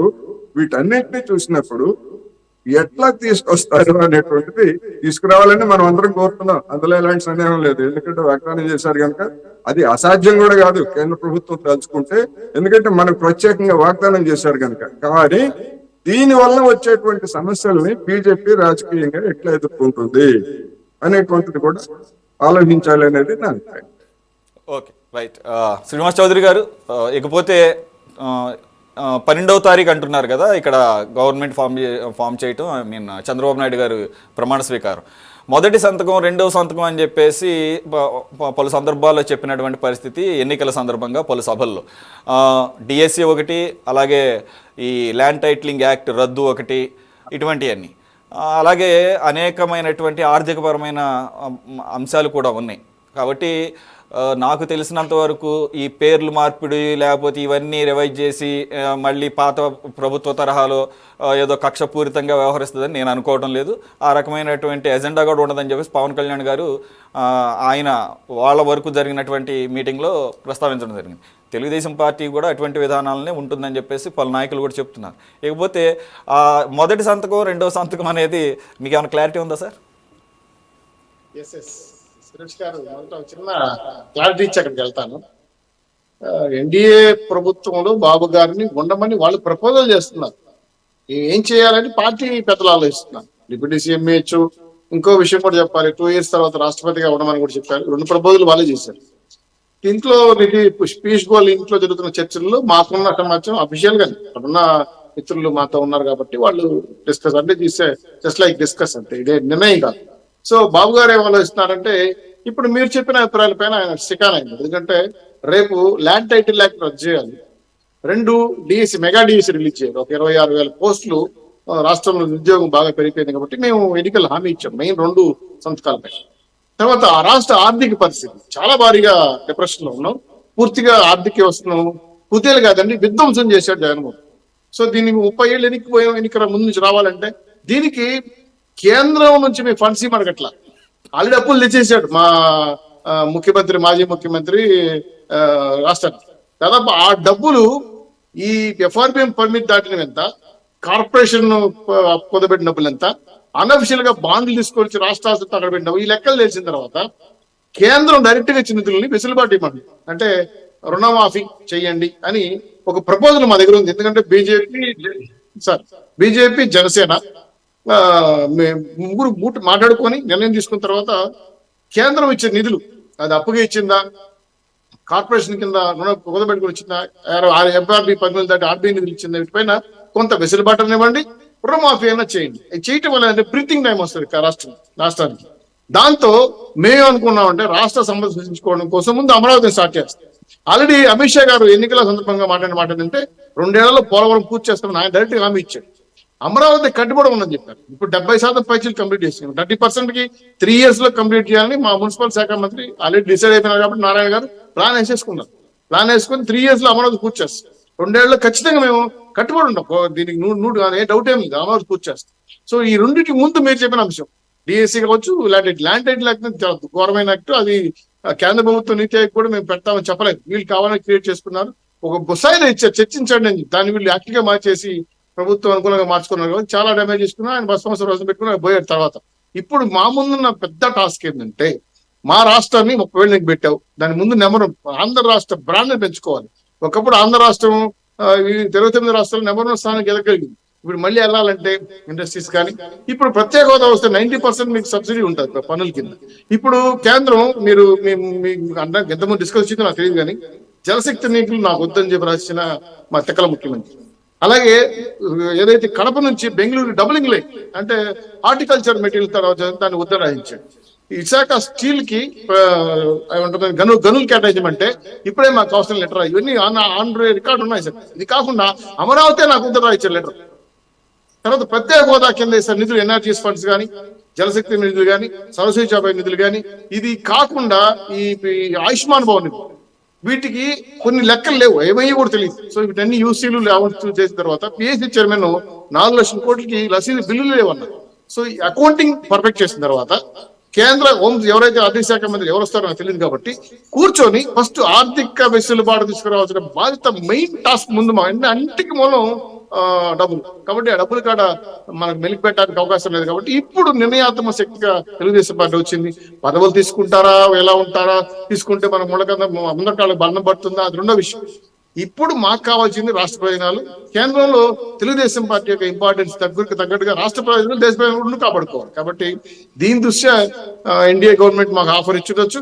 దాన్ని పెద్దలు నిర్ణయిస్తారు, నిర్ణయించుకొని తీసుకోవాలా, ఏ పదవులు తీసుకోవాలిపైన డిఫరెంట్.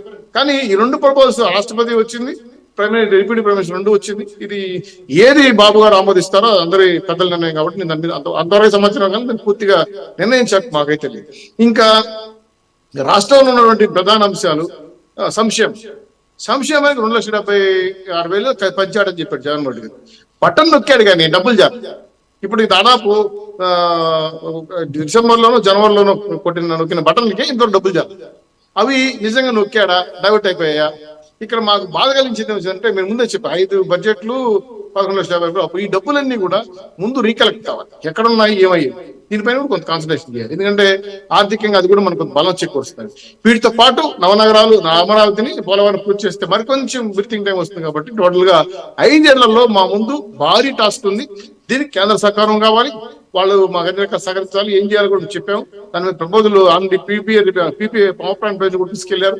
పవన్ కళ్యాణ్ కూడా ఈ విషయం మీద కట్టుబడున్నారు. సో మాకేంటంటే పవన్ కళ్యాణ్ గారు రాష్ట్ర బీజేపీ నాయకులు కూడా, ఇప్పుడు ఇంతకుముందు అన్న మా మిత్రుడు ఎవరో బీజేపీ నాయకులు, నిజంగా నేను హ్యాట్స్ ఆఫ్. ఎందుకంటే రాష్ట్ర ప్రయోజనాలు ముఖ్యమా, కేంద్రంలో ప్రభుత్వం ఏం చేయాలి, పెద్దలు నిర్ణయిస్తారు. కోటేశ్వరరావు గారు అదే మాట్లాడుతున్నాం. రాష్ట్రానికి చాలా అవసరం. ఈ రాష్ట్రంలో మెయిన్ ఆక్సిజన్ మాకు కావాలి. ఆ ఆక్సిజన్ డిప్రెషన్ లో ఉంది. కాబట్టి ఆర్థిక లావాదేవీల పైన ముందు క్లారిటీ తీసుకోవడానికి ముందు ఆర్థిక శాఖ, తర్వాత ఇంకో మాట నీతి ఆయోగ్ కానీ 15-14 పంచవర్ష ప్రణాళికలు కావచ్చు. వాళ్ళెవరు ప్రత్యేక హోదా ఇవ్వమని చెప్పాల, ఒక చిన్న అంశం పెట్టారు అంతే, డిస్కస్ పెట్టారు. రెండు సంబంధించిన చైర్మన్ చెప్పి, మాకు తెలియదండి, మేము తెలియదు, నీతి ఆయోగ్ చైర్మన్ చెప్పాడు, 14-15 పంచవర్ష ప్రణాళిక చైర్మన్ చెప్పాడు. కాబట్టి ఇప్పుడు మళ్ళీ పునరుద్ధరించే అవకాశం ఉందా ప్రత్యేక హోదా పైన కూడా ఖచ్చితంగా చర్చ జరుగుతుంది. సో మాకు తగ్గట్టుగా ప్రత్యేక హోదా పేరు పెడతారా, వేరే పేరు పెడతారా, మాకు ఏ పేరు పెట్టినా మాకు అవసరం లేదు. ఆంధ్ర రాష్ట్రానికి ప్రత్యేక హోదాకు సమానంగా మాకు అవకాశాలు ఇవ్వండి అనే ప్రపోజల్ ఖచ్చితంగా చేస్తారు. ఇప్పుడు ఈ 3 పార్టీలు, మేము మా కుటుంబ పార్టీలు కూడా దీనికి కట్టుబడి ఉన్నాయి. వాళ్ళు ఒప్పుకున్నారు, ఎస్ ఇది కరెక్ట్. ఎందుకంటే 30 ఏళ్ళు ఎన్నికెళ్ళాం, రాష్ట్రం దెబ్బతినిపోయింది.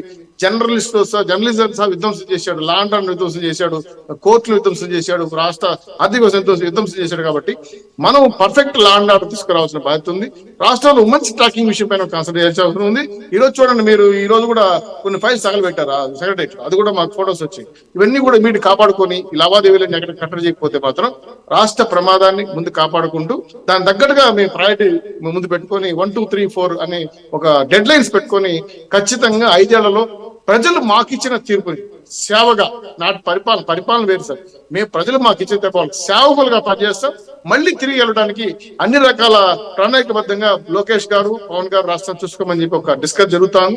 వాళ్ళు కూడా మీరు మన సోదరులు చెప్తూ వేరే కక్ష సాధించర్లు చెప్పి డిస్కస్ చేశారు. నేను చేయం సార్, నాకు అవసరం లేదు. ఎందుకంటే చట్టం పరిధిలోనే తప్పు చేసి డబ్బులు తినుంటే, రాష్ట్ర తినేస్తుంటే విత్ ఇన్ ది రెవిడెన్స్ తీసుకెళ్లి వాళ్ళకి చట్టపరంగా చర్యలు తీసుకుంటున్నా. కానీ వాళ్ళు లాగా తొలలు కొట్టడం, మీసాలు తిప్పడం, బూతులు తిప్పడం అలవాటు మనకు లేదు.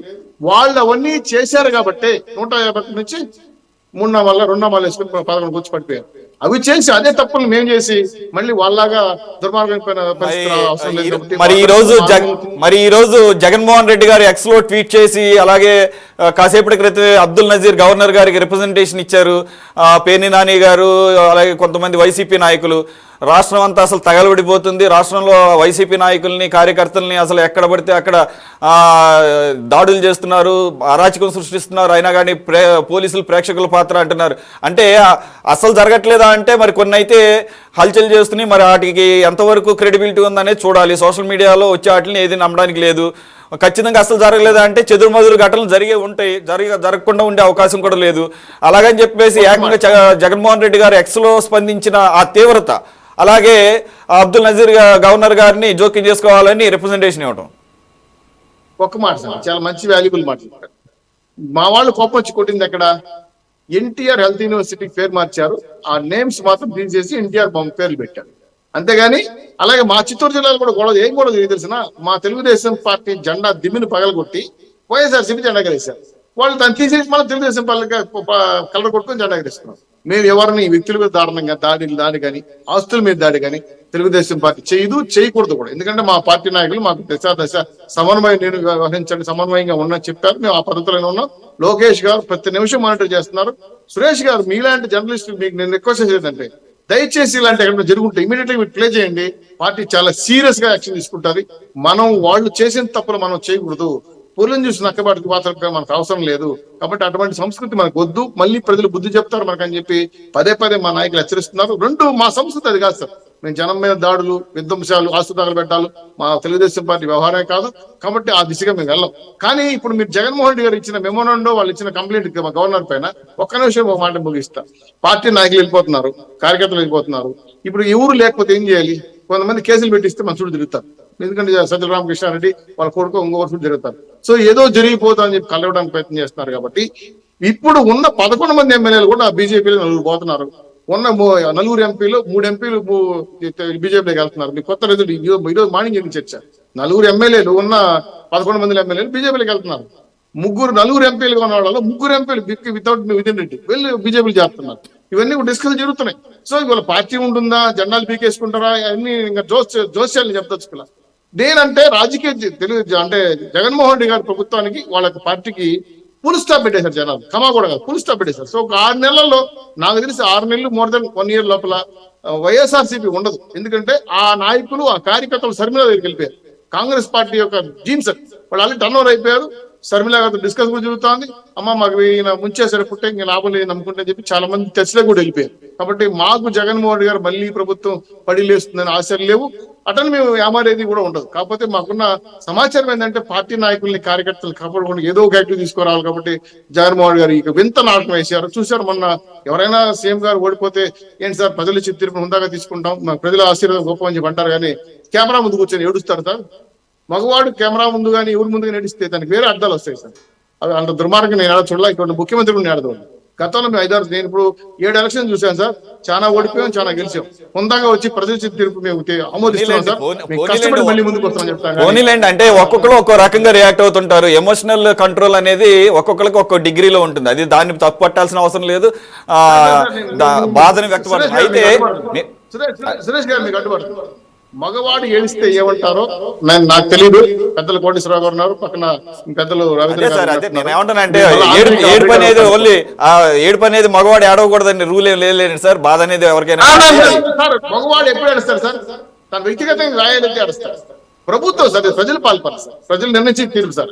ఉందాగా తీసుకోవాలి సార్. మా బాబు గారు ఎన్నో సార్లు ఓడిపోయారు, మళ్ళీ గెలిచారు. 4 సార్లు గెలిచారు, 4 సార్లు ఓడిపోయారు. అయినంత మాత్రం అయ్యో నేను అవతాలు ఇప్పించిన మంచి అయినా డబ్బులు ఏమైనా తెలియదు, ఎందుకు ఓడిపోయినా తెలియదు, అయ్యో అని ఎక్కులు పెట్టి ఏడిస్తే చంద్రబాబు నాయుడు గారు ఎక్స్ప్రెషన్స్ ఒక డిఫరెంట్ ఇది ఉంది సార్.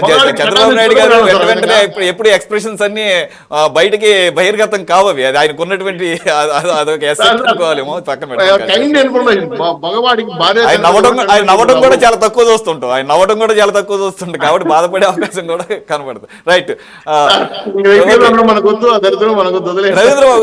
రవీంద్రబాబు గారు అవి కాసేపు పక్కన పెడితే మీ నాయకుడు చాలా క్లియర్గా మొదటి మీటింగ్లోనే రిజల్ట్స్ వచ్చిన అదే రోజు నైటు కక్ష సాధింపు అనేది దానికి కాదు, మనకు వచ్చినటువంటి మ్యాండేటు, మన ప్రజలు ఇచ్చినటువంటి మ్యాండేటు ఒక సుపరిపాలన గురించి ఇచ్చారని చెప్పేసి చాలా క్లియర్గా జనసేన క్యాడర్కి ఒక పిలుపిచ్చారు. అది శాంతి భద్రతల విషయానికి వస్తే మరి మీరు కూడా స్పందించవచ్చు ఈరోజు వైసీపీ నుంచి వెళ్ళినటువంటి రిప్రజెంటేషన్ మీద. దానికన్నా ముందు ఒకటి, అదే మీటింగ్లో ఆయన మాట్లాడుతూ పవన్ కళ్యాణ్ గారు రాబోయే ప్రభుత్వంలో ఒక ప్రముఖమైన పాత్ర పోషించబోతున్నాము అని అంటూనే ప్రతిపక్ష హోదా కూడా వైసీపీకి దక్కలేదు, ప్రతిపక్ష హోదా కూడా ప్రతిపక్ష పాత్ర కూడా ప్రధాన ప్రతిపక్ష పాత్ర కూడా పోషించే అవకాశాన్ని పరిశీలిస్తాము, టెక్నికల్గా ఎంతవరకు సాధ్యపడుతుందా అనేది కూడా ఆయన మాట్లాడారు. నిజంగా ఆ అంశాన్ని నిజంగానే పరిశీలిస్తున్నారా లేదంటే ఒక just slip of the tongue గా భావించాలా? అంటే the intention is very clear. We want to give the government ruling governance very transparent and very much accountability. Transparency గురించి తప్ప అక్కడ ఇంటెన్షన్ వేరే కాదు. బికాజ్ అంటే పవర్లోకి వచ్చిన తర్వాత ఏ వ్యక్తి అయినా యాటిట్యూడ్ స్లిప్ అవుతుంటుంది. ఒకసారి స్థిరమైన ఆలోచన ఒకసారి ఉండకపోవచ్చు ఏ వ్యక్తికైనా.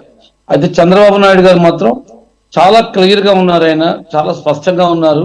ఈ రాష్ట్రాన్ని అభివృద్ధి చేయడం ముందు విషయం, ముందు ప్రయారిటీ, టాప్ ప్రయారిటీ ఇవ్వబోతున్నారు అనే విషయాన్ని మేము ముందుకు తీసుకొస్తాము. రాజధాని నిర్మాణం కానీ, అట్లాగే ఇండస్ట్రియల్ ఇన్ఫ్రాస్ట్రక్చర్ కానీ, అలాగే రైతుల రుణమాఫీ కానీ, లేకపోతే మెగా డిఎస్సి కానీ, ఇవన్నీ ఆయన ఖచ్చితంగా వన్ బై వన్ తీసుకుంటూ చేస్తారనేటువంటి నమ్మకం అయితే అందరికీ ఉంది రాష్ట్రంలో. బట్ జనసేన పార్టీ దేనికి కట్టుబడి ఉందంటే అకౌంటబిలిటీ.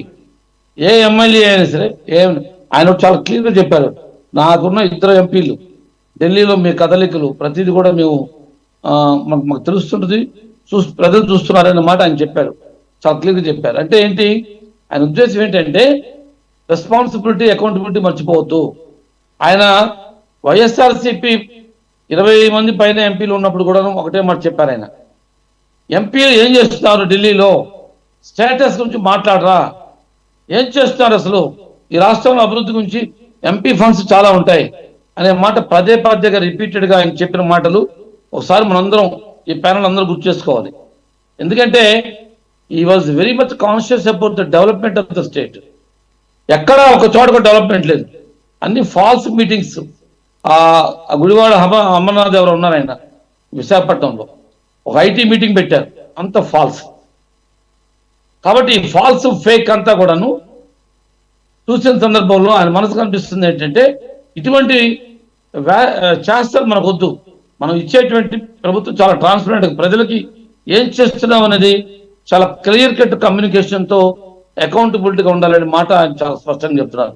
ఆయన ఎమ్మెల్యేలు కూడా అదే చెప్పారు, మీ స్థానిక సమస్యల్ని పరిష్కరించడం మీరు ముందు ఉండాలి. ఆ అహంకారం వచ్చిందనే మాట నాకు లేదు, నాకు అహంకారం లేదు, అహంభావం లేదు. 21 out of 21 ఇది సాధించారంటే అది ప్రజలు మాకు ఇచ్చినటువంటి తీర్పు. ప్రజలు ఈ ప్రభుత్వం మాకు వద్దని రిజెక్ట్ చేశారు, మమ్మల్ని ఆహ్వానించారు, కాబట్టి మా బాధ్యత పెరిగిందనే మాట చెప్తున్నారు ఆయన. రెండోది వైలెన్స్ అండ్ అట్రాసిటీస్. ఈ వైలెన్స్ అట్రాసిటీస్ ఈరోజు మాట్లాడేటువంటి నాయకులకి కాస్త కామన్ సెన్స్ ఉండాలి. గత 5 ఏళ్ళ నుంచి ఏం జరిగిందో, డ్యూరింగ్ ఎలక్షన్స్ ఏం జరిగిందో, సో ఎంతమంది ఆఫీసర్స్ సస్పెండ్ అయ్యారు, ఎంతమంది ఆఫీసర్స్ని పాపం వాళ్ళ యొక్క ట్రాన్స్ఫర్స్ కానీ, సస్పెన్షన్స్ కానీ, కలెక్టర్స్ సహా. మరి ఇవన్నీ ఎవరి వల్ల జరిగినాయంట, ఆ వ్యక్తి ఎక్కడ ఉన్నాడు ఇప్పుడు. కాబట్టి let us not go in to irrelevant talk అనవసరం ఈ డిబేట్లో. ప్రాక్టికల్గా మనం మాట్లాడుకుందాం. మన రాష్ట్రం ముందు చాలా ఛాలెంజెస్ ఉన్నాయి, అప్పుల్లో ఉన్నాం, ప్రజలకి డెవలప్మెంట్ చూపించాలి, యువతకు ఉపాధి చూపించాలి, మహిళలకు రక్షణ కల్పించాలి, హ్యూమన్ ట్రాఫికింగ్ జరుగుతుంది అనే విషయాన్ని రవిశంకర్ గారు కమిషనర్ వైజాగ్ లో చెప్పారు. చాలా ఇష్యూస్ ఉన్నాయి. ఇటువంటి ఇష్యూస్ అన్ని కూడా మనం ముందు పెట్టుకొని వాళ్ళు ఏదో గవర్నర్ గారికి ఇచ్చారంటే ఇచ్చుకోండి, 10 ఇచ్చుకొని మీరు గవర్నర్కి. What is use about it? Even everybody knows what is false and truth. తెలియకుండా ఎవరికి లేదు. ఈ పత్రికలు రాసినంత మొత్తం ఫ్యాబ్రికేట్ చేస్తే నిజమైపోదు. ఛానల్స్ అన్ని ఎటువైపు తిరిగి ఇప్పుడు ఛానల్స్ ఎదుగుతున్నాయో అందరికీ తెలుసు. కాబట్టి let us talk very important. Pawan Kalyan గారు మొదటి నుంచి కూడాను చంద్రబాబు నాయుడు గారితో వారాహయాత్ర చేశారు, ప్రజాగళం జనగళం చేశారు. అన్ని చోట్ల తిరిగినప్పుడు ఆయన చెప్తుంది ఒకటే, మన ప్రజలకి రక్షణ కల్పించే బాధ్యత మేము తీసుకుంటాం, మహిళలు రక్షణ చేసే బాధ్యత మేము తీసుకుంటాం, యువతకు ఉపాధి కల్పించే బాధ్యత మేము తీసుకుంటాం, మీ సంక్షేమం గురించి మేము తీసుకుంటాం, రైతులకు రుణమాఫీ గురించి మేము తీసుకుంటాం, ప్రతి బాధ్యత మేము తీసుకుంటాం అనే మాట ఆయన చాలా ఖచ్చితంగా చెప్పారు. ఆయన మాటకు నిలబడే వ్యక్తి చంద్రబాబు నాయుడు గారికి తెలుసు పవన్ కళ్యాణ్ క్యారెక్టర్ ఏంటో, ఆయన ఔన్నత్యం ఏంటో, వ్యక్తిత్వం ఏంటో. కాబట్టి వీళ్ళిద్దరి యొక్క స్నేహ బంధాన్ని, ఈ రాజకీయ బంధాన్ని మన ప్రజలకు ఇవ్వాల్సినటువంటి డెమోక్రటిక్ రూల్ని ఖచ్చితంగా ఫుల్ఫిల్ చేయడానికి ప్రయత్నం చేస్తారు తప్ప ఏ శక్తులు వీళ్ళిద్దరిని అడ్డుకో. ఎందుకంటే వాళ్ళిద్దరికి మంచి ఒక విజన్ ఉంది, ఒక ఆలోచన ఉన్న వ్యక్తులిద్దరు కూడాను అట్లా కలిస్తేనే ఈరోజు ఇంత పెద్ద వాట్ యు కాల్ దట్ ప్రజా తీర్పు ఇచ్చారు, ల్యాండ్ స్లైడ్ విక్టరీ ఇచ్చారు. కాబట్టి ప్రజలు ఎంతో ఫెయిత్, కాన్ఫిడెన్స్ ఇచ్చినటువంటి ఈ యొక్క తీర్పుని వాళ్ళు చాలా బాధ్యతగా చేస్తారని, అలాగే మెగా డిఎస్సి చాలా ఇంపార్టెంట్ అండి, చాలా చాలా ఇంపార్టెంట్. కాబట్టి అది ముందుగా తీసుకుంటారని అనే ఆలోచన నాకుంది. Last but not least okay. రైతులకు చాలా అవస్థపడుతున్నారండి. రైతులను ఆదుకుంటారనేటువంటిది కూడా చాలా ఇంపార్టెంట్ గా నేను భావిస్తున్నాను. అలాగే ఎన్డీఏ కూటమికి ఒకటే మన మోడీ గారికి మన మధ్య ఉన్నటువంటి ఒకటే ఏంటంటే మోడీ గారికి కావాల్సినంత మెజార్టీ ఉంది. నితీష్ కుమార్ ఖచ్చితంగా ఈ విల్ సపోర్ట్ ఎన్డీఏ అని నమ్మకం ఉంది ఆయనకి, మోడీ గారికి. బట్ అయితే రాబోయే ఎలక్షన్స్ గురించి మరి ఇప్పుడు అక్కడ ఉన్న పరిస్థితి మనకు తెలియదు కాబట్టి చంద్రబాబు నాయుడు గారు, పవన్ కళ్యాణ్ గారు ఖచ్చితంగా మన వాటా షేర్ అంటే మన పోర్ట్ఫోలియోస్ వాళ్ళు ఖచ్చితంగా తీసుకుంటారనేటువంటి నమ్మకం మనందరికీ ఉంది. మనకు రావాల్సిన నిధులు రాబట్టి మనకి రుణమాఫీ అంటే మనకి ఫైనాన్షియల్ క్రైసిస్ ఎక్కువ ఉంది కాబట్టి ఆ ఫైనాన్షియల్ క్రైసిస్ ని తప్పిస్తారని ఆశ ఎంతో ఉంది మన కేంద్ర ప్రభుత్వం. మోడీ గారు కోటేశ్వర గారు కంక్లూడ్ చేసేయండి. ఒకటి ఆయన అది ఫ్లోలో మాట్లాడిన మాట అనుకోవాలా పవన్ కళ్యాణ్ గారు? అంటే అక్కడ వైసీపీకి 10% ఆఫ్ ది సీట్స్ కూడా రాకపోవడం, 18 సీట్లు కూడా లేదు కాబట్టి టెక్నికల్గా మాట్లాడితే ఇది ప్రధాన ప్రతిపక్ష హోదా యాక్చువల్గా కావాలనుకుంటే కనుక జనసేనకే ఉంటుంది. కానీ వాళ్ళు ప్రీపోల్ అలయన్స్ అలాగే ప్రభుత్వంలో ఉండబోతున్నాం అని అంటూనే ప్రధాన ప్రతిపక్ష హోదా టెక్నికల్గా ఎంతవరకు సాధ్యం అనేది అన్న మాట, అది నిజంగా సాధ్యమా సార్?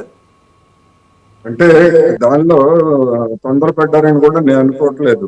ఎందుకు అంటే ఆయన ఒక అంబిషియస్ ప్లాన్ తో ఉన్నారు. ఆ ప్లాన్ కనుక అమలు జరగకపోతే అవసరమైతే మేమే ప్రతిపక్షంగా మారుతాం అనేటువంటి భావం అందులో ధ్వనించింది.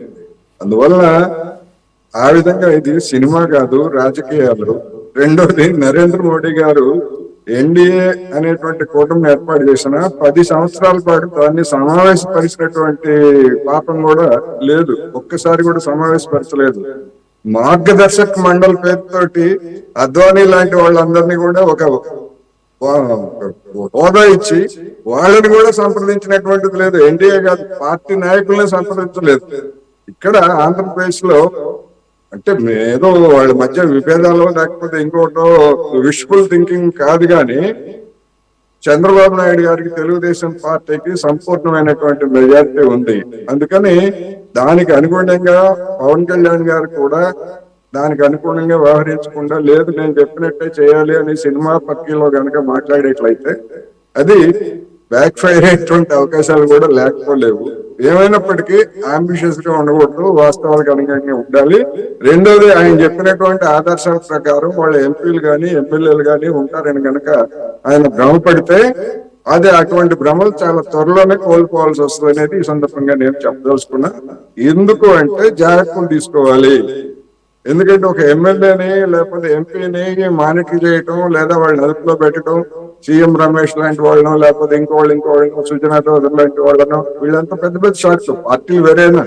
ఇవల్ల వాళ్ళని మనం అదుపు చేయగలం అనుకుంటే అది భ్రమ అవుతుంది. అందుకని జాగ్రత్తలు తీసుకోవాలనేది నేను ఈ సందర్భంగా చెప్పదలుచుకున్నా. చివరికి సార్ ఇంకొకటి ఫిగ్ గా చెప్పండి. ఇప్పుడు వాట్ అబౌట్ వైసీపీ 11 స్థానాలు అన్నప్పుడు అఫ్ కోర్స్ టెక్నికల్ గా ఎలిజిబుల్ కాకపోయినా కానీ పార్లమెంటరీ డెమోక్రటిక్ స్పిరిట్ లో ఇప్పుడు వైసీపీ ప్రతిపక్షంగా ఉండే అవకాశం ఉంది కదా సార్? ప్రతిపక్షమే కాకపోతే అఫీషియల్ హోదా రాదు, లేదా ప్రతిపక్ష నాయకుడికి కేబినెట్ ర్యాంక్ రాదు. ఇటువంటి మనం చూసాం కదా కేంద్రంలో కాంగ్రెస్ కి ఏ విధమైనటువంటి ఉన్నంతలో ప్రతిపక్షం అదే అవుతుంది.